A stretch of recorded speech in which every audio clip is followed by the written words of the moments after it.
should be worried about mass atrocity anytime, at any point in time, and we should particularly be worried about it during elections because of the role that elections play. They are the mechanism for us to choose and select our leaders.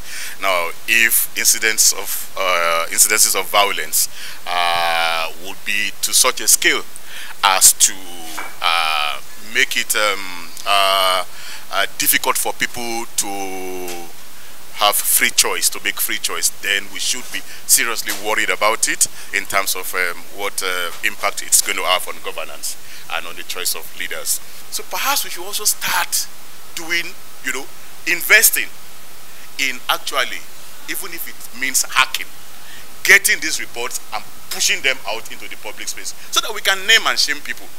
And then we can concentrate on a few persons and say, justice must be done in this case, and unless justice is done, then we are not moving from this case. The kind of atrocities we see, and we documented in that report, definitely affects the quality of governance, definitely affects the kind of governance that Nigerians get. And in fact, we documented that this has been happening from at least 1999. In fact, as far back as 1964, where elections started becoming violent in this country.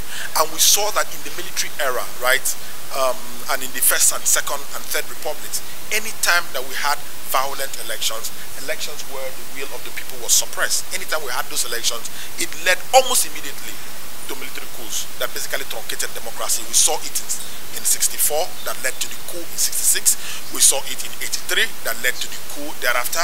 We saw it, we keep seeing this happen. It's a pattern where whenever elections are compromised, people who openly using hate speech as a vehicle in the elections were rewarded with political appointments. People who profiled ethnic groups, people who asked that people do not vote, people who put their voices, their images and their names to divisive statements and media propaganda, they were not even invited by the police. So we see this consistently. If you want to stop this cycle of violence, the cycle of hate speech, the cycle of fake news, the cycle of reducing our elections to warfare, if you want to stop the cycle, then you must identify those who perpetrated these crimes and you must hold them to account. Issues of atrocities that we witnessed at the last elections are still left hanging.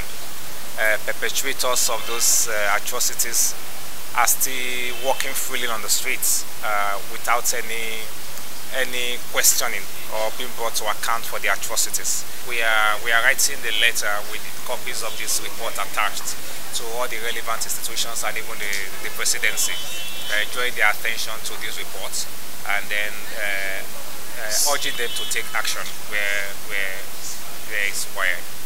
So both the presidency, the Inspector General of Police, the DSS, INEC, and everyone who has a role to play in addressing these issues.